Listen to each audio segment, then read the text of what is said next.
It's no secret that writing can be lonely work, but does it really have to be? Whether you're full-time, part-time, or just starting out, you'll get insights into the tricks, tips, and production habits of writers from every level of the biz. From best-selling authors to those launching their first novels, you're sure to be in the company of friends as we encourage great writers to divulge and share their secrets.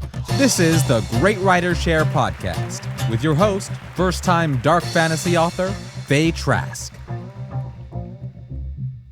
Hello, and welcome to episode number 66 of the Great Writer Share podcast, a podcast where every week we hijack an hour or so of time from some of the kindest and hardest working writers around today to join us on the show and discuss everything that makes them tick, roar, and bounce. My name is Faye Trask, and it is the 14th of December as of recording. If you are a new listener, welcome. If you're a regular listener, welcome back. Let's dive right into my personal update. So it's been a morning already. As I was coming in to my office, I put my coffee down on top of some wires that I did not think were going to affect me, and I was getting all situated, and I had to go turn on my printer for something, and the wire got caught around my foot, causing catastrophe, and my coffee going all over my computer, all over my wire, and all over the floor. So not only am I operating on half a cup of coffee, I am sticky. But that's Monday for you. So in other news, I have been doing some awesome stuff behind the scenes, getting my author website ready and some reader magnets that I am excited to get out to people. There's a lot going into my book that I am bursting to tell people. I can't wait for everyone to see how detailed that my book coach and I have gotten, and it's great. I'm so excited. I can't say anymore because I will end up blabbing something, but just wait. I will have a website up here, I want to say within the next couple of weeks, so keep an eye out on my Instagram, and I will post that once it is ready. Today's guest is Victoria L.K. Williams. We got to talk about how she got started in cozy mysteries, how the railroad inspired one of her book series, and the best way to keep plants flourishing in that crazy Florida weather. So this week we have two new patrons, Chris Kane and Samantha Frost. Welcome, guys! You have joined the craziness. Before we get into the show, we wanted to remind you about our Patreon community over at www.patreon.com/greatwritershare, where for as little as $1 a month, you can get involved in our behind-the-scenes group, benefiting from early ad-free access episodes of the show, join our private Slack channel, ask upcoming guests any of your questions, and get involved in our monthly giveaway. So if you like the idea of upping your author career and getting all of that good stuff, then one more time, that's www.patreon.com/greatwritershare. And now, without any further ado, let's dive into the interview with the one and only Victoria L.K. Williams.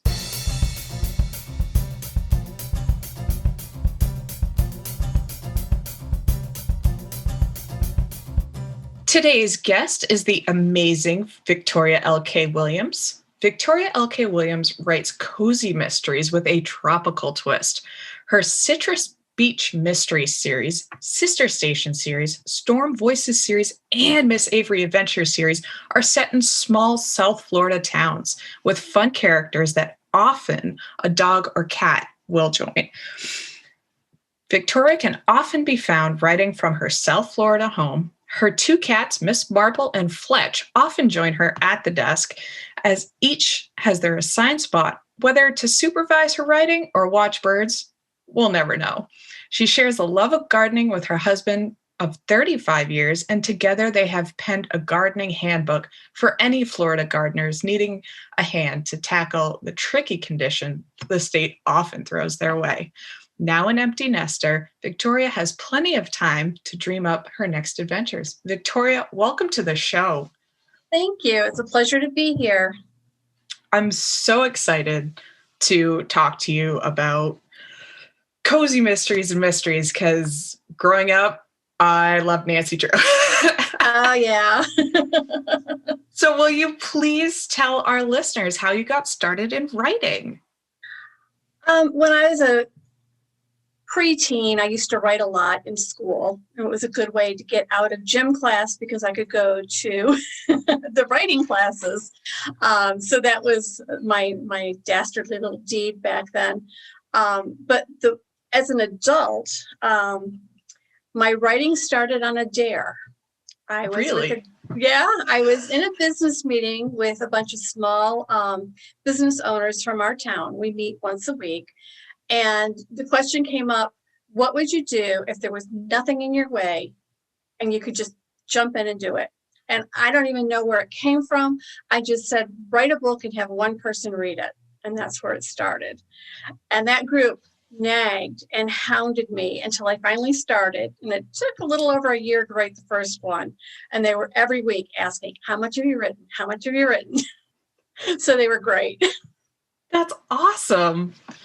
That's definitely a one-of-a-kind story. I've never heard someone doing something on a dare like that. And I'm not a person that takes dares, so it took me by surprise too. That's even better. So because it happened on a dare, what drew you to cozy mysteries? Because it's what I read, it's what I love. It just was a natural progression. Also, the fact that they're clean. I knew that the one person that would probably read it would be my mother. So I wanted to make sure I wouldn't be embarrassed, or even worse, if my father ever read it. Oh, yes. So, yeah. And I know that feeling. Both my parents are great readers, so I knew it had to intrigue them and keep twisting to keep their attention, or they would let me know. Nice. Very nice. So being a mystery writer, there's so many twists and turns and red herrings, important clues. Where do you start your writing? Do you start right at the beginning and just go from there, or do you start at the end, the middle? I start at the beginning, and I'm pretty linear as I go. But I vary. I'm a plotter, but I'm not afraid to pants. So if the characters are doing something and it just goes off in a different direction, I let it go and see what develops. Red herrings, I get that just from listening to conversations or seeing things that's going on around me, and it'll click and say, oh, that's great. That's got to be in there somewhere. And then there's always the kill your darlings method, which you don't necessarily have to kill them, but you can always throw them something so out of left field that they've got to regroup. Nice. I like that. That's always the best, is when you're like, how is this character going to handle this? Yeah. What's the worst you can throw them at them and see what happens? Yes. Do you often know the outcome beforehand?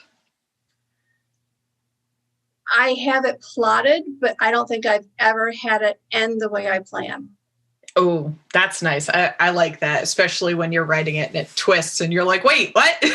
Yeah, and there's been times when the first couple of books, I did not know how they were going to end. And they went so far away from what I thought it was going to be that it surprised me. Wow, that's awesome.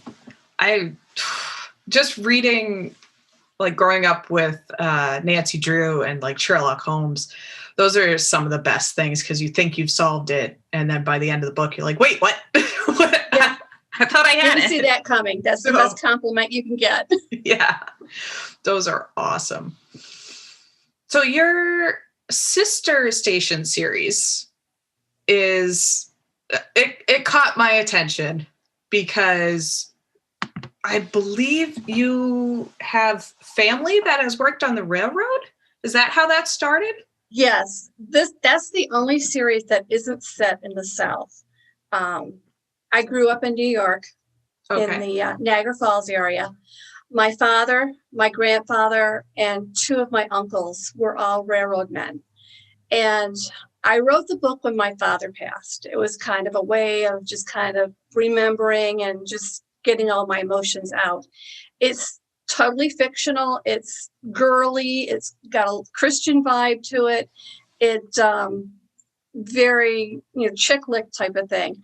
And I wrote the first two books, and then I felt I was done with it. And I've had a number of people ask for me to come back with it. So I am planning to do a second series based on Sister Station, but more mystery. Nice. I'm definitely planning on picking up a copy of that myself, because my dad worked on the railroad for 35 plus years. Oh, wow. I've heard so many stories, and he constantly tells me, you should write a railroad story. And I'm like, I don't know about that. My dad never really talked much about it. I found out things after he passed, and I had vague memories of my grandfather coming to the door and saying, we're taking the girl. That's how he always referred to me, because I was one girl out of all these boys. And wow. He would take me over to the station, and I'd get to ride the caboose. Nice. They're very vague memories because I was quite young, but they're happy memories. That's awesome. I never got to go see the actual trains, like in the terminal or anything like that. The only time that I rode a train was if we were going down to Boston, because I live in Maine. So I know all about the cold railroads. Yeah, I don't miss that. Yeah, the one thing they haven't figured out is heat on those things, which is vital. Even to this day, like, I can only ride the train in the summer. Yeah, I can't imagine. Yeah. Yeah. So you have 6 different series. They all look so good. You even have a gardening book. How did you guys figure that out? Like, you and your husband, how did you come up with the idea to write a gardening book? And the gardening book is almost 100% my husband. I can't write nonfiction. Really? It's very dry. I get bored with it. Yeah. He loves facts and he loves research. And for him to get involved in that was great. All I did was kind of come behind him and say, this doesn't make sense, or maybe you ought to try it this way. And then I did the formatting and just kind of did that part of it for him. And it's not something he loves doing. He did it more because he needed something to do, and it was something our customers were asking for. So that's how that all developed. Okay. And are there any little tricks that you've learned living in Florida and trying to garden down there? Consistency. You have to be consistent with your watering, your fertilizing, your trimming. Things happen fast down here because it's so warm. Bugs pop up overnight. Things can go dry in a strong wind. So it's definitely consistency. I know my mom's constantly, because she lives down there, and she's like, look at what I grew. And I'm like, how do you do that? I can't even do that up here. Well, it does grow fast. Yes, I have noticed that. She's got some lovely, I think, some dragon fruit plants and like an orange tree or something. And I don't know, she's killing it with gardening down there. So I've noticed on your page that you have a first in the series collection, and I absolutely love this idea because I feel like it's so unique. I don't think I've seen it anywhere. What kind of gave you that idea? I wanted to entice people to go beyond Citrus Beach and discover my other books. My Citrus Beach, the first in the series, is free. So I get a lot of downloads, and I do get some good follow through on reading. But some of the other series, just unless I'm promoting them, they just kind of lag. So I thought that might be a good idea to try that. And I also just, this year I did a Christmas cozy collection. And each of my series has a Christmas book in it or a Christmas themed mystery. So I combined 4 of them into a box set. That's awesome. I did see that, and I saw it on your page, and I'm like, this is such a good idea. Well, when you don't have anything ready to publish and people are starting to lose interest, you have to think of other ways to grab their attention. And that is definitely one heck of a way to do it. And you have so much stuff. I love your webpage. I spent like a solid week just combing over your webpage because you have so many different things. Like you have all your books on there. You have insane gifts. Like you got shirts, sweatshirts, bags. You got pillows. I mean, I love all this stuff. And of course, Christmas is coming right up. So there's plenty of time to check this out. You've got beach themed, you've got gardening themed, pets, holiday. I'm baffled because there's so much good stuff. The designs are incredible. Oh, thank you. What made you kind of think of doing something different? Like, I don't see a lot of people that have tote bags or magnets. Because I love knickknacks and gizmos, and I love to have mugs that are regarding writing, or I just think it's fun. I haven't really done anything specific to my series, but I've tried to think of things that I like, and then that's how I designed it. Nice. I figured most of my readers should like the same things that I like. Yes. Have you reached out to any of your readers for possible ideas for book merchandise?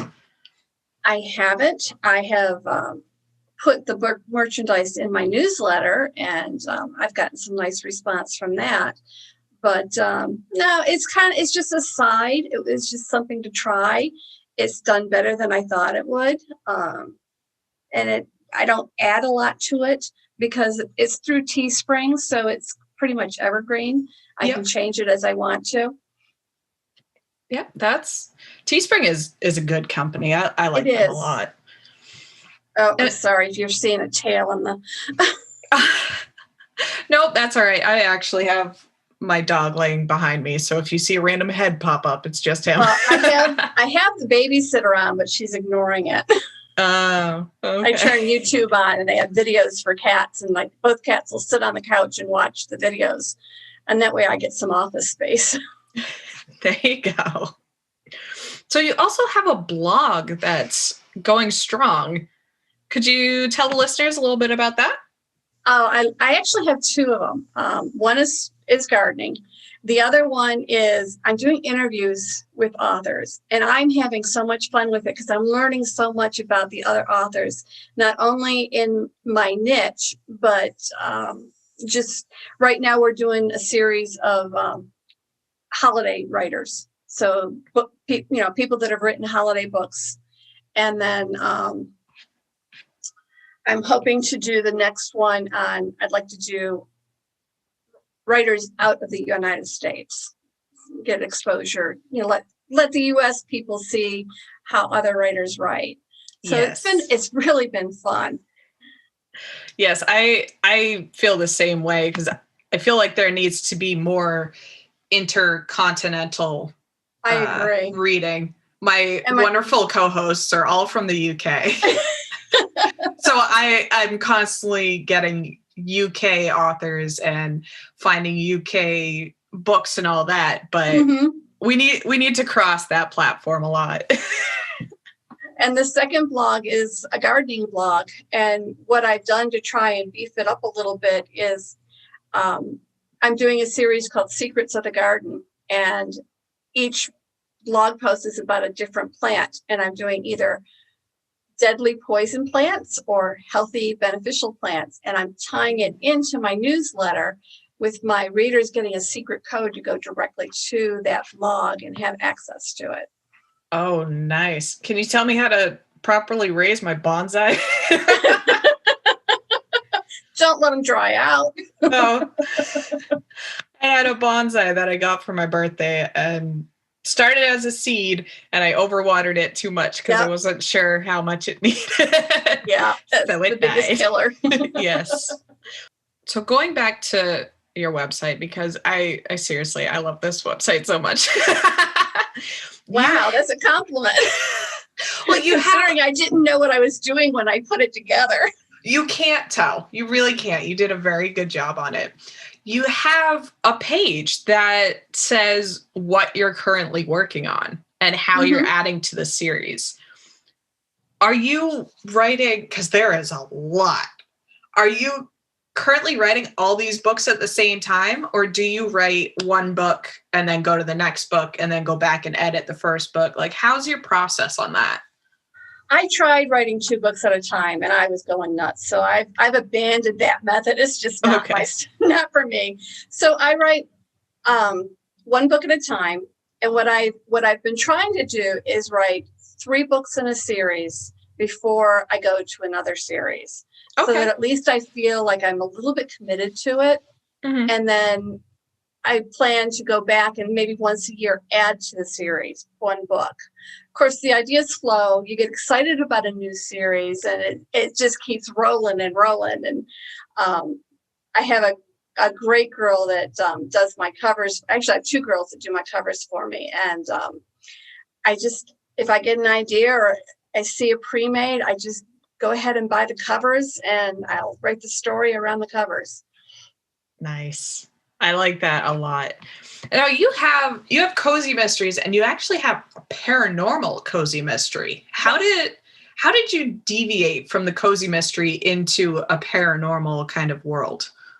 I read a lot of cozies, and the witchy cozies are really popular.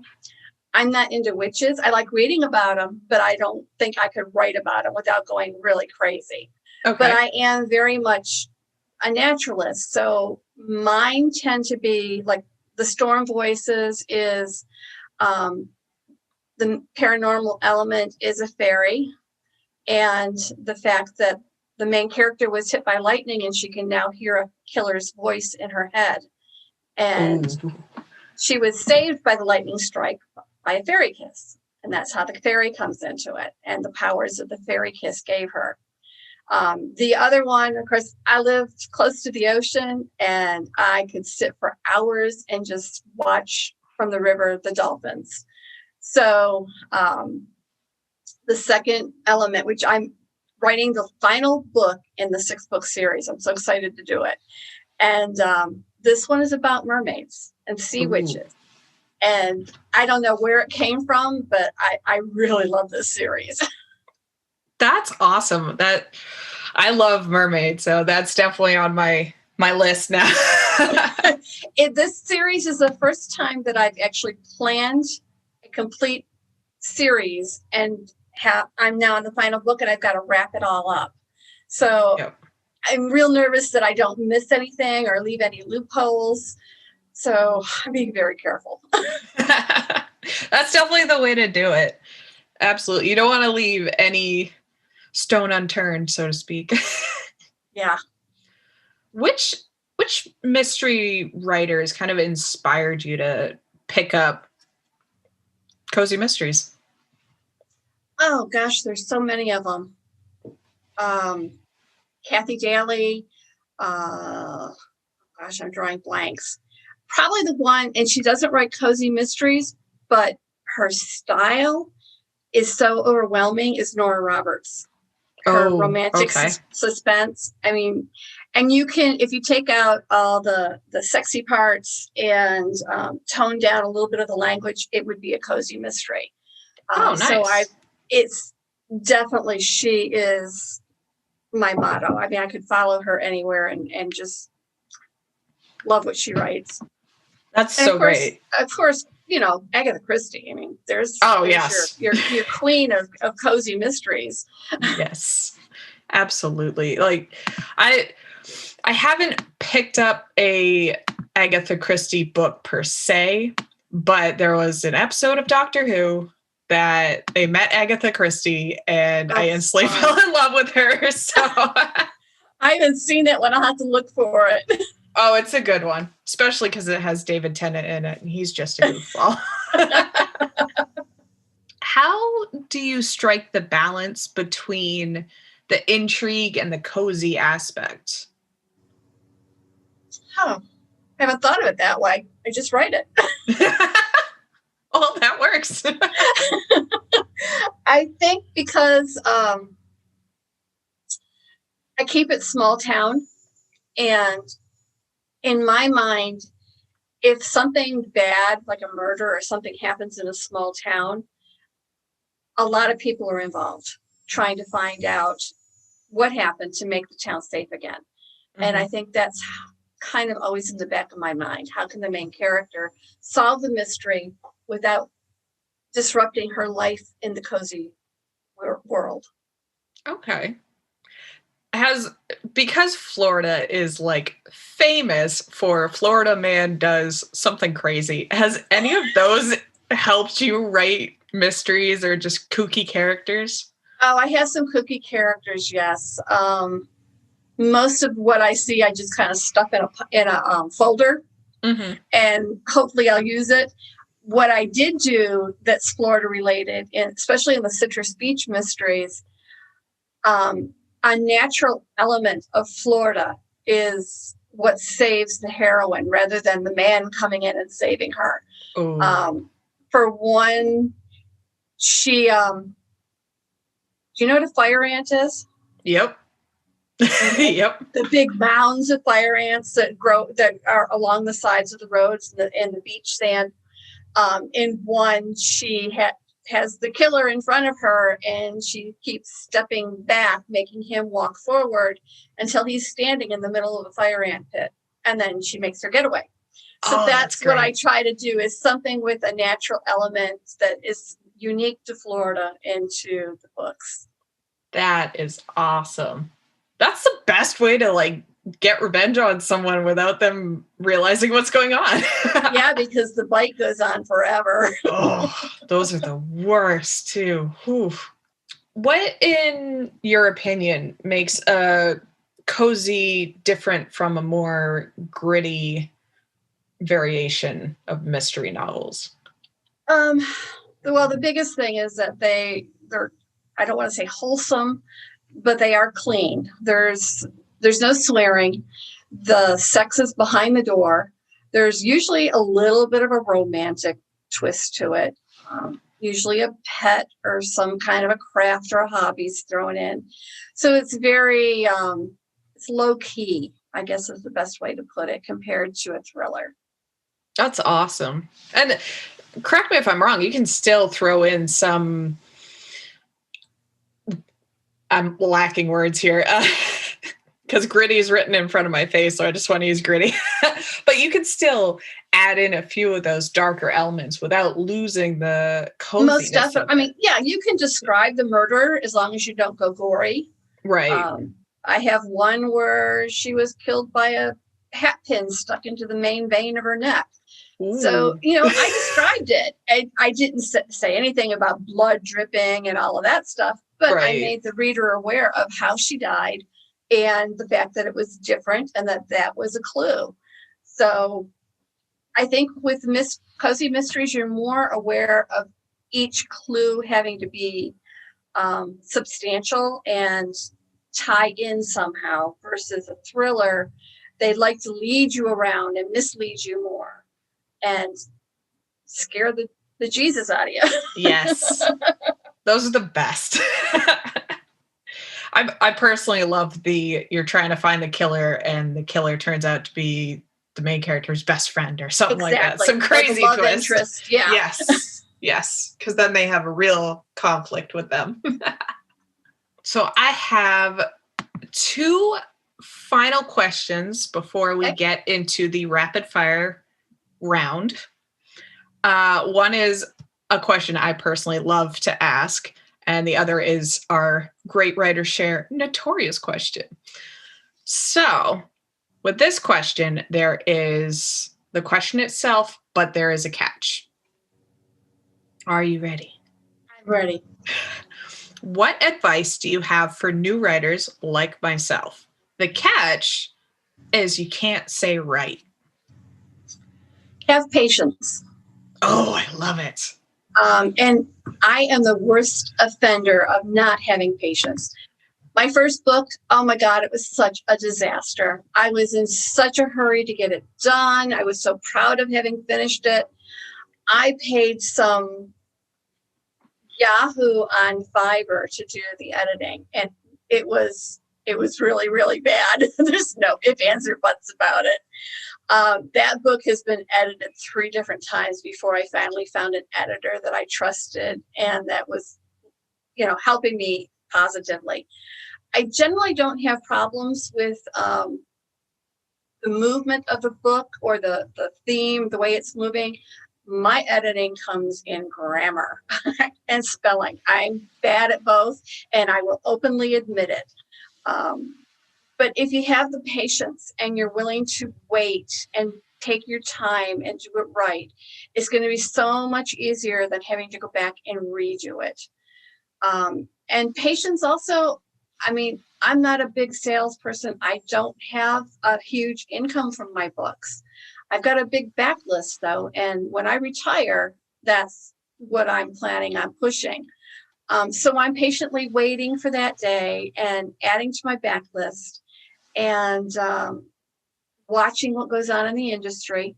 I'm not one to jump right into something until I let other people figure it out and make sure it works right.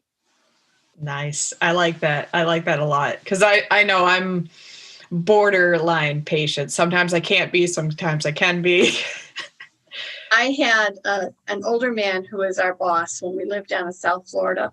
And he used to, because obviously I had a problem with patience, he used to tell me, when are you going to have the time to go back and fix something if you haven't done it right the first time? Yep. So, yeah. Absolutely. And now for the main Great Writer Share question that I love so much. Why do you, Victoria L.K. Williams, write? Oh, gosh. The stories are there and they have to come out. I'm not happy unless I'm writing. And as I get more and more into the writing, I'm finding that's really true. When I was younger and I had a little kid running around the house and doing all the parenting stuff and trying to run a business, there wasn't time for it to really enjoy it. But now I do enjoy it, and I have a wild imagination and I dream vividly. So I've got to get those things out onto paper so that I can move on to the next thing. That's great. I love that. And it's so true. So we have this wonderful thing on the Great Writer Share, which I'm sure you know very well. Our wonderful 10 rapid fire questions. They require hopefully minimal thinking, just first thing that comes to your mind. Because Christmas is so close, I have mostly Christmas themed questions. Oh, great. My favorite time of year. All right. So, are you ready? I'm ready. All right. Important clue or red herring? Red herring. Nancy Drew or Sherlock Holmes? Nancy Drew. Thanksgiving or Christmas?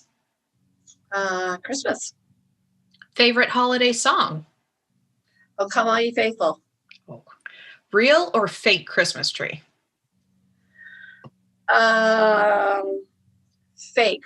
I don't believe in cutting down a tree just to decorate it. I know they're grown to be, they're a commodity, they're grown to be a product, but it just breaks my heart to cut it down a tree for 3 weeks and then toss it to the road. All right. Open one gift on Christmas Eve or all gifts on Christmas morning? Oh, I told you I was impatient. One gift on Christmas Eve. I like it. Dinner theater or musical theater?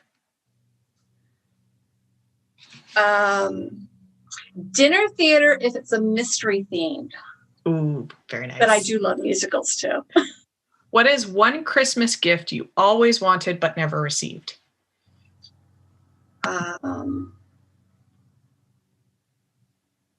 Geez, at my age, that's kind of hard to say.